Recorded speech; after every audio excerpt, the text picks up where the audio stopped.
Bab 147. Lepaskan kami. Di akhir percakapan, tangan Colden Ye dengan kasar merobek piyama yang baru saja dia pakai. "Ah!" seru Clairsen, tubuh mungilnya gemetar ketakutan dalam pelukannya. Melihat tangan Colden Ye mulai mengembara di sekelilingnya lagi, dia memikirkan langit yang redup di pagi hari. Di suatu tempat yang masih sakit sekarang. Jika dia sama dengan pagi. Tidak, jangan. Clairsen meraih tangannya yang besar dan hampir menangis. "Jangan lakukan ini padaku." Jika ada sprint sengit lagi seperti pagi hari, Clairsen tidak bisa menjamin bahwa bayinya akan bisa mempertahankannya. Reaksi radikalnya membuat Colden Ye sedikit tercengang. Dia meningkatkan kekuatan di tangannya dan meremasnya, matanya tiba-tiba dingin. "Mengapa? Kamu telah melakukan sesuatu yang buruk, jadi kamu tidak berani membiarkan aku memeriksanya."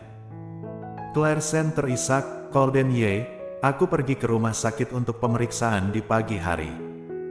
Mendengar, Colden Ye mengangkat alisnya. "Aku tidak bisa melakukannya denganmu, kalau tidak, anak itu tidak bisa diselamatkan." Pada akhirnya, Clairsen mengucapkan kata-kata ini, berharap Colden Ye bisa melepaskannya. Colden Ye, yang berkulit dingin, mendengar kata-kata anak tiba-tiba matanya terbelah, tangannya lebih berat, dan dia menggertakkan giginya. "Apakah kamu masih berani menyebut anak itu denganku? Apakah kamu pikir aku akan menyelamatkannya?" Seraas. Piyama Clairsen robek. Mata Clairsen dipenuhi dengan keputusasaan. Dia menarik lengan baju Colden Ye. "Tidak. Kamu berjanji padaku untuk menjaga bayi itu sebelumnya." Matanya sudah tertutup air mata, dan sekarang dia menatap Colden Ye. Colden Ye tertegun sejenak, dan merasa agak melunak di hatinya. Tiba-tiba, dia mengangkat bibirnya. "Oke, memohonlah padaku." Clairsen tidak mengatakan apa-apa. Colden Ye merayunya, "Memohonlah padaku untuk melepaskan kalian." Clairsen menatapnya dengan tatapan kosong, dengan air mata memadat di sudut matanya. "Asalkan aku memohon, kamu mau melepaskanku." Dia tidak percaya, karena Colden Ye murung dan dia takut dia akan kembali tiba-tiba setelah dia memohon. Tapi jika dia tidak bertanya, dia tidak akan punya kesempatan sama sekali. Dokter sudah menjelaskan padanya, jika Colden Ye memberitahunya lagi malam ini, anak itu pasti tidak akan bisa diselamatkan.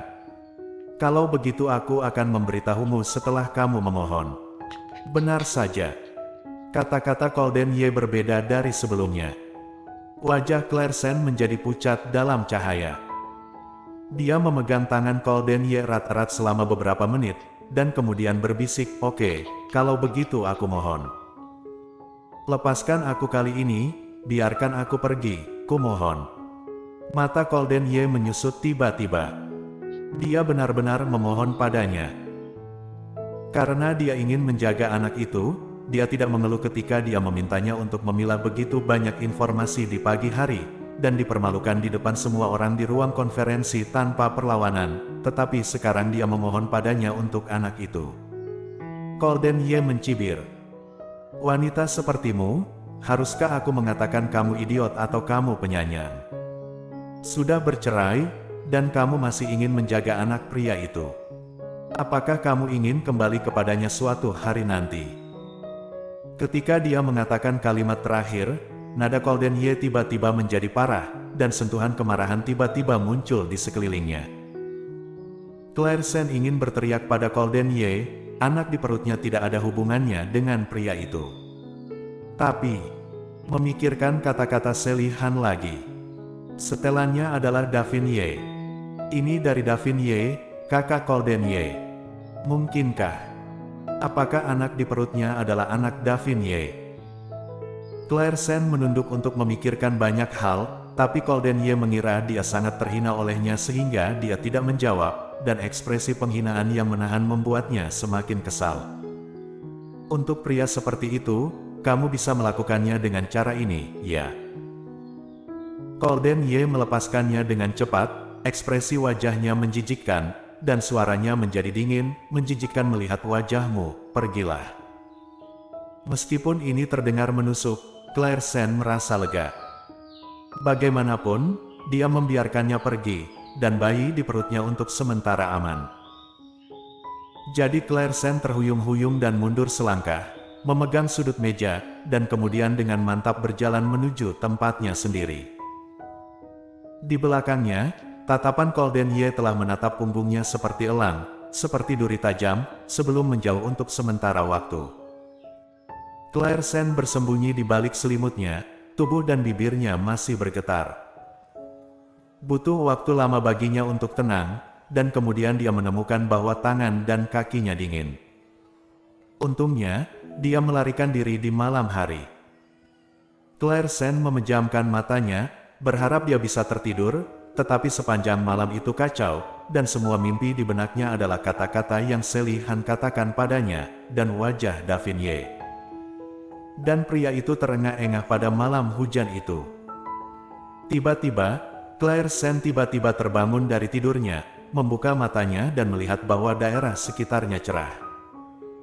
Dia melihat teleponnya dan menemukan bahwa itu sudah pagi. Ternyata malam telah berlalu. Clairsen membersihkan selimut dan bangun. Colden Ye masih beristirahat.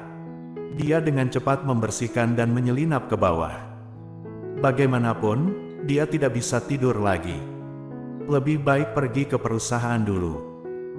Hanya saja Clairsen tidak menyangka bahwa dia akan bertemu Davin Ye ketika dia pergi lebih awal. "Kakak, kenapa pagi sekali?"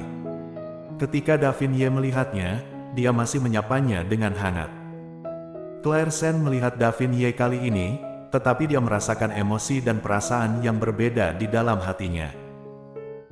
Sebelum dia melihat Davin Ye, dia berpikir untuk tidak terlalu dekat dengannya, agar tidak terjadi sesuatu. Tapi sekarang ketika melihat Davin Ye, Clairsen selalu memikirkan apa yang Sally Han katakan padanya, dan kemudian dia melihat pria tersenyum lembut di depannya, dan dia tidak bisa bersatu dengan pria itu malam itu. Bagaimana bisa orang yang sama? Kakak Sela, apa tidak salah? Atau, apakah dia salah dengar? Kakak. Davin Ye melihat wajahnya terlihat buruk, dan berdiri diam menatap dirinya sendiri dengan linglung. Ada apa? Apa yang kamu pikirkan sampai bingung seperti itu? Mendengar, Clairsen pulih, dan dengan cepat menundukkan kepalanya untuk menekan emosinya. Maaf, kakak, aku tidak bisa tidur nyenyak tadi malam, dan pikiranku sedikit bingung. Ketika Davin Ye mendengar ini, dia mengangguk, ternyata tidak tidur nyenyak. Tidak heran wajahnya tidak cerah dan lingkaran hitam di bawah matanya besar. Clairsen tersenyum canggung. Jadi, apakah kamu sudah sarapan? Davin Ye melirik ke dalam dan sedikit tersenyum. Aku bangun pagi-pagi sekali, mungkin pelayannya belum sempat menyiapkan sarapan. Clairsen menggelengkan kepalanya. Tidak, aku juga tidak lapar. Aku akan membawamu ke sana. Clairsen, ayo pergi, itu dekat perusahaan kita, di sana sarapannya enak. Clairsen ingin menolak, tetapi setelah memikirkan urusannya sendiri, dia memutuskan untuk pergi dengan Davin Ye. Lagi pula, Sally Han mengatakan itu, dia harus menguji kebenarannya. Baiklah. Clairsen mengangguk, benar-benar melupakan apa yang Colden Ye katakan padanya. Bersambung.